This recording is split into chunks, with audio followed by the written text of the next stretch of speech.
오늘은 우리 동원교회가 설립이 된 지 53년이 되는 설립 53주년이 되는 날입니다. 지금으로부터 약 53년 전에 제주도 최초의 대한예수교 장로의 합동교단의 교회로 총회의 결의로 세워진 교회가 저희 교회입니다. 따라서 이런 뜻깊은 날에 하나님께서 우리에게 주시는 말씀은 오늘 우리가 봉독한 예레미야서 18장 1절로부터 10절까지의 말씀이 되어집니다. 따라서 이 말씀을 통해서 이 시간 은혜 받는 복된 시간이 되시기를 주님의 이름으로 축원합니다. 아멘. 오늘 우리가 봉독한 이 말씀을 기록한 저자는 예레미야 선지자입니다. 우리가 잘 알다시피 이 예레미야 선지자는 남유다 왕국 유다와 그리고 수도 예루살렘이 범죄함으로 바벨론에 의해서 멸망할 것을 눈물로 예언한 눈물의 선지자가 바로 이 예레미야 선지자가 되어집니다.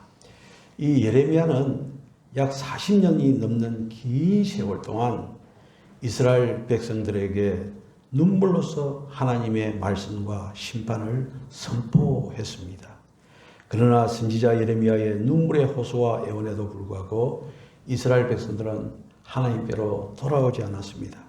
오히려 점점 하나님으로부터 멀어져 갔습니다. 결국 어떻습니까? 예레미야 선지자가 40년 동안 눈물의 기도를 했음에도 불구하고 남왕국 유다는 주전 586년에 바벨론 나라에 의해서 멸망당하고 말았습니다. 그때 예레미야의 마음이 어떻겠습니까? 마음은 상할 대로 상하였을 것입니다. 실망으로 가득 찼을 것입니다. 그의 모든 힘은 소진되었고 깊은 실망과 절망감 속에 있었을 것입니다. 이렇게 예레미야가 실망과 절망 가운데 있었을 때 하나님께서는 이 예레미야에게 소망의 비전을 보여주신 것입니다. 그것은 바로 하나님께서 예레미야에게 한 토기장의 집으로 내려가라는 것이었습니다. 그리고 거기서 하나님께서는 예레미야에게 귀한 말씀을 주시고 있습니다. 그것이 바로 2절과 3절 말씀입니다. 2절과 3절 말씀을 다시 한번 더 보면은 너는 일어나 토기장의 집으로 내려가라. 내가 거기에서 내 말을 내게 들려주리라 하시기로 내가 토기장의 집으로 내려가서 본즉 그가 농로로 일을 하는데 라고 이렇게 말씀하고 있습니다. 예레미야는 하나님의 말씀대로 토기장의 집으로 내려갔습니다. 마침 토기장에는 발로 움직이는 회전용 농로를 돌리면서 일을 하고 있었습니다. 이때 하나님께서는 그것을 보고 있는 예레미야에게 또 말씀하십니다. 4절의 말씀입니다. 4절에 보면은 진흙으로 만든 그릇이 토기장의 손에서 터짐에 그가 그것으로 자기 의견에 좋은 대로 다른 그릇을 만들더라는 것입니다. 이게 바로 예레미야가 토기장의 모습을 본 그 상황이었습니다. 바로 이런 모습을 보고 있었을 때 하나님께서 예레미야에게 임하셨습니다. 6절의 말씀입니다. 여호와의 말씀이니라 이스라엘 족속아 이 토기장이가 한 것 같이 내가 능히 너희에게 행하지 못하겠느냐? 이스라엘 족속아 진흙이 토기장이의 손에 있음 같이 너희가 내 손에 있느니라. 아멘. 너희가 내 손에 있느니라. 이 말씀을 토기장이의 일하는 모습을 통해서 하나님께서는 하고 싶었던 것입니다. 여러분들 사실 역사적으로 보면은요, 이스라엘은 이제 솔로몬 이후에 두 개의 나라로 나누어졌지 않습니까? 북쪽은 이스라엘이고 남쪽은 유다라고 명명했습니다. 북쪽 이스라엘은 주전 721년에 아수르라고 하는 나라에 의해서 멸망을 했습니다.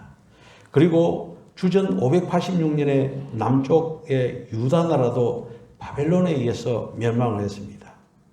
참으로 이것은 비극이고 절망으로 보일 수밖에 없었을 것입니다. 그러나 하나님께서는 당신의 놀라운 섭리에 의해서 이스라엘 공동체를 새롭게 만들어주지 않았습니까? 스룹바벨, 에스라, 느헤미야 이런 지도자들을 세워서 다시 약속의 땅으로 귀환시켰던 것입니다. 그래서 그들은 무너진 성벽과 성전을 재건할 수 있었고 이전보다 더 거룩한 공동체로 만들어져 갔던 것입니다. 결국 이 모든 역사를 돌이켜보면 이 모든 일들은 토기장이신 하나님께서 하나님의 손으로 이스라엘을 붙드시고 그들을 더욱 거룩하게 하고 귀한 것으로 만드는 그 과정이었다라는 것을 우리가 알 수가 있는 것입니다. 따라서 우리는 이런 이스라엘의 역사를 통해서 몇 가지 교훈을 찾아볼 수가 있습니다. 우리도 53년이라는 생활, 긴 세월을 보내면서 파란만장한 교회의 모습들을 보지 않았습니까? 그러나 여러분들, 이 모든 것도 토기장이신 하나님의 섭리였다라고 생각할 때 마음의 위로를 받을 수가 있을 것입니다. 따라서 우리가 이 토기장의 비유를 통해서 하나님께서 우리에게 어떤 교훈을 주는가, 이것을 이 시간 세 가지로 묵상하기를 원합니다. 첫 번째로는 우리는요, 이런 역사를 통해서 토기장의 비유를 통해서 하나님의 주권을 인정해야 됩니다. 하나님의 주권을 인정해야 됩니다. 내가 어떤 그릇이 되는가 하는 것은 내가 결정하는 것이 아닙니다. 전적으로 토기장이신 하나님의 손에 전적으로 만들어져 가는 것입니다. 내가 어떤 일을 하겠다, 무엇이 되겠다는 것은 전적으로 하나님의 의견에 달려있다는 것이죠. 그러므로 하나님께 묻지 않고 계획하는 것은 위험천만한 일인 것입니다. 그래서 4절 말씀처럼 우리가 하나님의 말씀을 묻지 않고 우리가 계획하고 우리가 실행한다면 터지게 된다는 것입니다. 옛날 성경에 보면 파상이다라고 그렇게 표현하죠. 깨뜨려진다는 것입니다. 우리가 무엇인가 아무리 열심히 해도 안 될 때가 있지 않습니까? 장사도 그렇고 사업도 그렇습니다. 열심히 땀을 흘려 농사를 지었는데 흉작이 되는 경우도 있지 않습니까? 생각한 대로 되지 않고 전혀 다른 결과가 나타나는 경우가 왕왕 있지 않습니까? 여러분들, 어떤 계획을 진행함에 있어서 환경과 조건이 좋아서 이번에는 되겠다 싶은데 안 되는 경우도 있지 않습니까? 우리의 건강도 그렇습니다. 우리의 진로도 그렇습니다. 우리의 계획도 그렇습니다. 계획대로 되어준다면 얼마나 좋겠습니까? 그런데 그렇지 못한 때가 많이 있습니다. 그렇기 때문에 우리는요, 우리 인생의 계획을 세우면서, 나의 인생의 계획을 세우면서 우리는 먼저 우리의 주인 되신 하나님 앞에 서야 되는 것입니다. 이게 바로 코람데오, 하나님 앞에서인 것입니다. 다윗이 그런 고백을 했습니다. 역대상 29장 11절로 12절에 보면은 여호와의 위대하심과 권능과 영광과 승리와 위엄이 다 주께 속하여 싸우니 천지에 있는 것이 다 주의 것이로소이다. 여호와여 주권도 주께 속하여 싸우니 주는 높으사 만유의 머리이시니이다. 이렇게 말씀하고 있습니다. 여러분들, 하나님께 모든 것이 달려있다는 것입니다. 사랑하는 성도 여러분, 양치기 목동이었던 다윗을 왕으로 세우신 분이 누구십니까? 다윗을 강하게 하셔서 골리앗을 물리치게 하신 분이 누구십니까? 범죄한 다윗을 용서하신 분이 누구십니까? 바로 하나님이신 것입니다. 다윗의 왕국을 강하게 만드신 분이 누구십니까? 바로 하나님이신 것입니다. 하나님께서 또한 아브라함을 믿음의 조상과 복의 근원자로 택하지 않았습니까? 여러분들, 아브라함을 그렇게 택하는데 하나님이 아브라함과 언언했습니까? 언언하지 않았습니다. 전적으로 하나님의 뜻에 따라 그를 선택했습니다. 하나님을 보내시면서도 어디로 가고 싶느냐 묻지 않으시고 또 아브라함이 어딘지도 모르는 곳으로 보내졌습니다. 가보니까 가나안 땅이었습니다. 왜 그리로 보내시는지 전적으로 하나님께서 의도하셨던 것입니다. 심지어 그 뜻도 아브라함에게 가르쳐주지 않았습니다. 아브라함은 전적으로 하나님의 인도하심을 받았다, 이 말인 것입니다. 따라서 우리는 여기에서 한 가지 꼭 잊지 말아야 될 것은 감사인 것입니다. 오늘의 내가 있다는 사실, 여기에 대해서 감사하는 것입니다. 우리는 하나님의 의도 속에서 하나님의 계획 속에서 하루 이렇게 살아가는 것입니다. 저도 57살에 목회 은퇴를 하고 7년간 또 봉사일을 하다가 이렇게 또 동원교회 65살에 위임 목사가 되어서 일을 하는데, 여러분들 목사들의 생애를 쭉 돌아보았을 때 저와 같은 길을 걸어가는 목사가 있습니까 없습니까? 아마 한국의 최초 아닌가 생각이 듭니다. 저도 계획했던 것이 아닙니다. 그냥 하나님께서 그렇게 인도해 주셨던 것입니다. 그래서 우리 목사들 사이에 나이 들은 목사들이 그런 이야기를 합니다. 젊은 목사들을 바라볼 때 저것들이 무슨 설교를 할까? 이런 이야기를 생각을 하면서 한다. 왜냐하면 인생을 살아봐야 알거든요. 살아봐야. 우리 그 은퇴 목사님들 한 번씩 이렇게 우리 교회 협동 목사님들 설교를 하시면요, 저는 밑에서 가만히 들어보면은 그 무게, 인생의 무게가 느껴진다 이거예요. 예. 그래서 제가 교회사를 전공했으면 교회사를 전공하면서 초대교회 감독들의 그 개인의 역사를 쭉 연구해 보거든요. 초대교회 대부분의 감독들, 그러니까 교회 지도자들은요, 그 전직이 법률가였어요. 법률가로서 한 40년 이렇게 산 다음에 주님으로서 부름을 받은 것입니다. 그래서 지금도 법률가들이 돈을 많이 벌이지만 그 당시도 법률가들이 돈을 많이 벌였거든요. 그 모든 것들을 포기하고 이제 사역자로 걸어갔던 것이 초대교회의 거의 대부분의 감독들의 인생이 그렇게 연세가 들어서 목회의 길을 걸었던 그것이 바로 초대교회 감독들의 인생이었습니다. 여러분들, 우리는요, 정말로 하나님 앞에, 내가 하나님 앞에 인도함을 받고, 오늘날의 나의 나됨은 누구의 은혜라고요? 하나님의 은혜다라는 것입니다. 저는 오늘 찬양을, 이제 영상 찬양을 준비하면서도 여러 가지를 보면서 오늘 말씀과 결부시키면서 이 찬양을 선택했거든요. 내 주의 은혜 강가로, 저 십자가의 강가로, 내 주의 사랑이 있는 곳, 내 주의 강가로, 내 주의 은혜 강가로, 얼마나 은혜스럽습니까? 십자가의 강가로, 그리고 은혜의 강가로 우리가 인도함을 받았습니다. 할렐루야. 이것이 참으로 중요한 것입니다. 시각장애인 윤인수 목사님이라는 분이 있습니다. 그 윤인수 목사님의 간증을 들어보면 그렇습니다.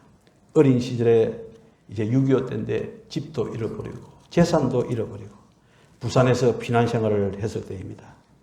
앞도 못 보는 처지에 어머니께서 몸져 누우셔서 할 수 없이 자기가 신문팔이를 하게 됐답니다.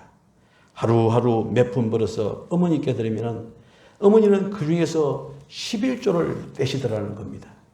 어린 마음에 화를 벌컥 냈답니다. 아니, 우리가 재산도 잃고 어머니 건강도 잃고 자기는 앞까지 못 보는데 이렇게 고통 중에 하나님께서 우리에게 해준 것이 무엇인가, 이런 원방을 했다는 것입니다. 그런 와중에서 어떻게 또 11조까지 내느냐 라고 했을 때 그 어머니가 이런 말을 했답니다. 인수야, 내 말처럼 우리가 집도 잃고 고향도 잃고 건강도 잃고 눈도 잃고 다 잃었다. 이런 와중에 하나님마저 잃어버리면 어떻게 되겠느냐. 아멘. 아멘. 그 11조를 낸다는 것은 사실요, 굉장히 힘든 것 아니겠습니까? 힘든 것 아니겠습니까? 제가 말이죠, 이제 목회를 은퇴를 하고 부산에서 어떤 치과를 리모델링을 하는데 한 달 실컷 일하다 보니까 이제 300만 원을 줍니다. 그 당시에. 한 달 실컷 일을 했는데 그 300만 원을 받았을 때 손이 부들부들 떨리고요. 눈에서 눈물이 났습니다. 야, 우리 교인들이 이렇게 열심히 일을 해가지고 돈을 벌여서 11조를 하는 거, 그거 쉽지 않은 일이다 라는 생각이 드는 거예요. 그렇지 않습니까? 빠지게 일해가지고. 그래서 제가 그때 이제 300만 원을 받아가지고 30만 원을 11조하고 또 그때 마침 그 설날이었습니다. 구정. 그래서 봉투에다가 10만 원씩 넣어가지고 조카들에게 착착 나눠주니까 제 동생이 하는 말이, 아이고 형님 이제 돈 많이 버리는 것 같다, 이렇게 그런 이야기를 하던데, 그 당시 300만 원 버리는데 치과 한 개 리모델링 하는데요, 혼자서 거의 다 했거든요. 여러분들, 11조를 낸다는 것은 무엇입니까? 그것은 바로 나의 모든 것을 하나님께 바친다. 내가 하나님의 것이다. 라는 것을 인정하는 것이 되어지는 것입니다. 따라서 우리가 신앙생활 하는 데 있어서 가장 중요한 것은요, 하나님의 절대 주권 신앙, 이것을 우리가 받아들이는 것입니다. 두 번째로 이제 하나님께 순복해야 됩니다. 우리가 토기장이가 토기를 만드는 모습을 보면은 그 토기는 아무런 반응이 없습니다. 그렇죠? 그냥 시킨 대로 하는 것이요. 가루로 만들어지면은 가루로, 불순물을 그러면은 그러는 대로, 밟으면은 밟힙니다. 뜨겁게 하면 뜨거운 대로 그냥 수능하는 것이 토기의 모습인 것입니다. 절대로 힘들다고, 고달프다고, 아프다고, 뜨겁다고 튀어나가는 일이 없습니다. 여러분들, 만약에 튀어나간다, 실패작이 되어지는 것입니다. 만일에 토기가 불가마 속에서 너무나 뜨겁다고 튀어나오면 어떻게 되겠습니까? 내부와 외부의 온도 차이로 터져버리고 말 것입니다. 그러므로 우리는요, 인생을 살아가면서 힘들다고, 어렵다고, 뜨겁다고 튀어나와서는 안 되는 것입니다. 우리는 오직 우리를 빚어가시는 하나님의 손에 우리를 온전히 맡겨드리고 순종하는 우리가 되어야 되는 것입니다. 따라서 우리는 무엇보다도 하나님의 말씀을 들어야 됩니다. 들어야 순종을 하든 말든 할 것 아니겠습니까? 예레미야는 어떻습니까? 하나님의 말씀에 순종했습니다. 통이장의 집으로 내려가라 하니까 그냥 즉각적으로 순종을 했습니다. 예레미야는 하나님께서 가라 하신 곳에 가 있었고 그곳에서 하나님의 계시의 음성을 밝히 들을 수가 있었던 것입니다. 여러분들, 이러한 예레미야의 태도, 그가 쓰던 순종의 자리가 바로 우리의 자리가 되어야 되지 않겠습니까? 아멘. 여러분들, 우리는 지금 어느 자리에 있습니까? 힘드십니까? 그럴 때 여러분들 말씀의 자리로 나아가시기를 바랍니다. 아멘. 그리고 말씀에 순종해야 되는 것입니다. 아멘. 그렇게 되어지면 하나님의 놀라운 역사가 임하는 것입니다. 오늘 이 찬양 들었던 것이 사랑의 교회 찬양대거든요. 가만히 보니까 코로나 시대 때 불렀던 찬양이 아니고 그 이전에 불렀던 찬양인 것 같습니다.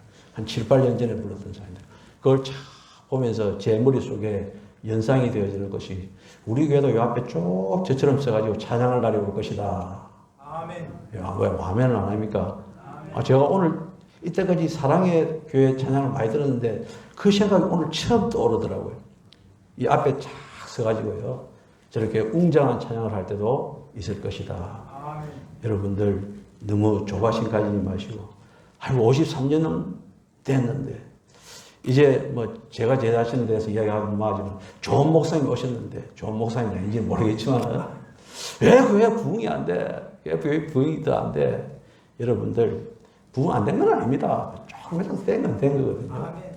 그러나 여러분들 어느 날 폭발적으로 될 줄로 믿습니다. 아멘. 네.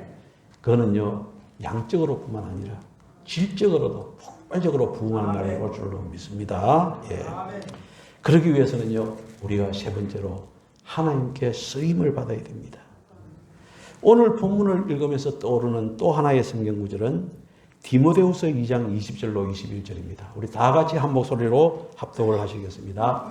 큰 집에는 금과 은의 그릇이 있을 뿐 아니요 나무와 질그릇도 있어 귀히 쓰는 것도 있고 천이 쓰는 것도 있나니 그러므로 누구든지 이런 것에서 자기를 깨끗하게 하면 귀히 쓰는 그릇이 되어 거룩하고 주인의 쓰임에 합당하며 모든 선한 일에 예비함이 되리라. 할렐루야. 예. 여러분들 토기장이요 주님이 원하시는 대로 사용되어지는 것입니다. 토기장이가 지능을 가지다가 요강단지를 만들었다고 가정해 봅시다. 요강단지가 주인에게 나를 왜 꽃병으로 만들지 않고 요강단지로 만들었습니까? 라고 항의할 수 있습니까? 항의할 수 없습니다. 왜 나를 큰 것으로 만들지 않고 작은 것으로 만듭니까? 따질 수 있습니까? 따질 수 없습니다. 여러분들 금그릇이나 은그릇이나 하는 것이 중요하지 않습니다. 큰 그릇이냐 작은 그릇이냐 이게 중요하지 않습니다.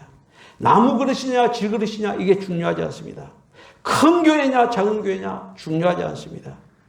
주님께서 쓰시는 그릇은요 항상 깨끗한 그릇인 것입니다. 깨끗한 그릇. 자기를 깨끗게 하면은 귀 쓰이는 그릇이 될 것이다. 말씀하고 있습니다. 저도 깨끗한 목사가 되어야 되고, 여러분들도 깨끗한 성도가 되어야 돼요. 우리 교회가 깨끗한 교회가 되어지고, 이 깨끗한 교회는 하나님께서 사용하신다는 것입니다. 어느 산에 세 종류의 나무가 있었습니다. 감람나무, 참나무, 소나무가 있었는데 이거는 그냥 우화입니다. 저들 나름대로 꿈을 가지고 있었습니다. 감람나무는요, 좋은 자기 나무를 가지고 좋은 보석함을 만들어주면 좋겠다라는 이런 꿈이 있었고, 참나무는요, 내가 멋진 유람선의 나무로 사용되어지면 좋겠다. 그리고 소나무는 왕의 궁궐에 서 있는 기둥이 되면 좋겠다라는 이런 꿈을 가지고 있었답니다.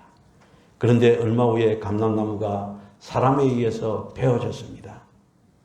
사람이 감람나무를 깎기 시작했습니다. 그런데 웬일입니까?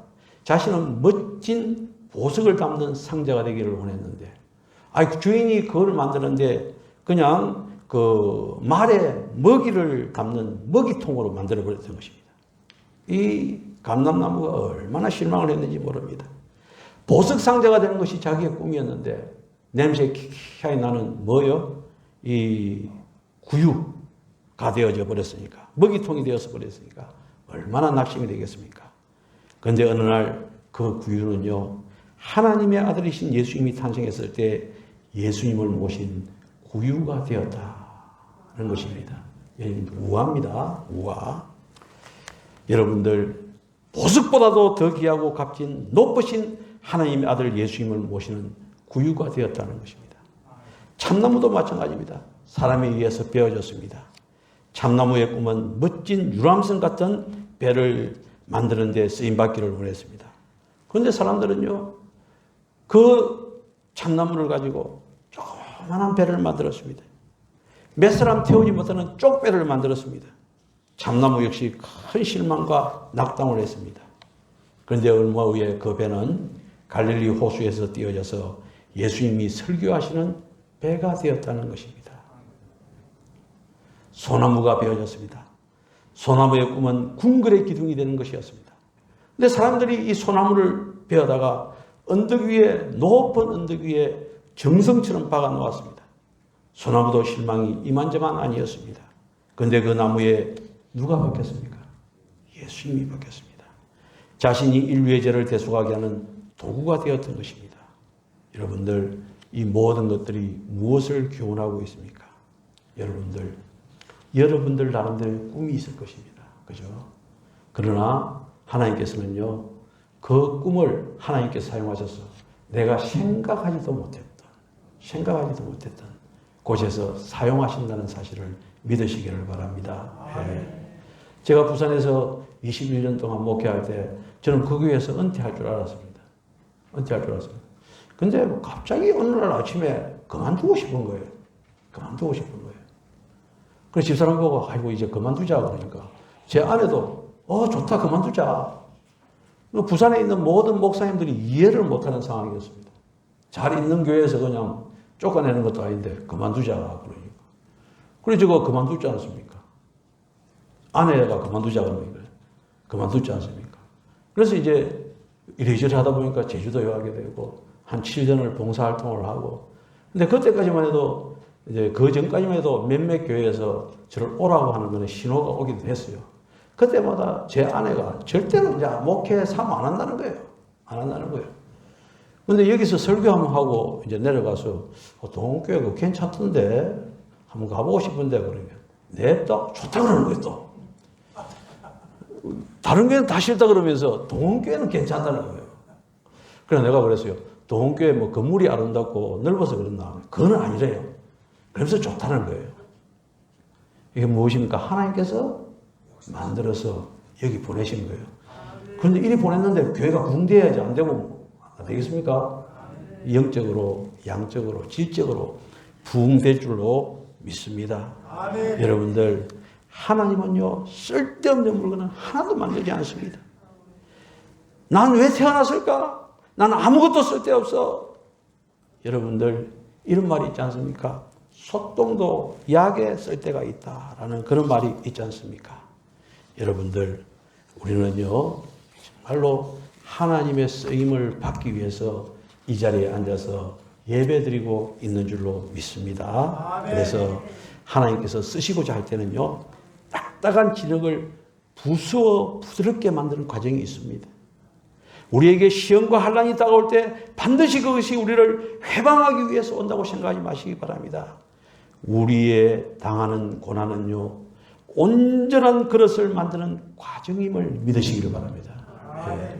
그래서 앞으로 우리 눈앞에 펼쳐질 것은 하나님의 은혜와 사랑 가운데서 풍성함이 우리들 눈앞에 펼쳐질 것입니다. 아멘. 이것을 굳게 믿고 지금까지 53년 동안 이 교회를 지켜주시고 보호해 주신 하나님께 조금 더 원망하지 마시고 아멘. 불평하지 마시고 아멘. 그저 뭐만 해야 된다고요? 감사만 해야 된다는 거예요. 이 교회를 향해서 그렇다면 여러분들 개개인도 마찬가지입니다. 여러분들의 가정과 여러분들 자신도 오늘날 내가 있게 된 것, 오직 우리가 할 수 있는 것은 원망과 불평이 아니라 하나님께 대한 감사라는 사실을 믿으시기를 바랍니다. 네, 기도드리겠습니다.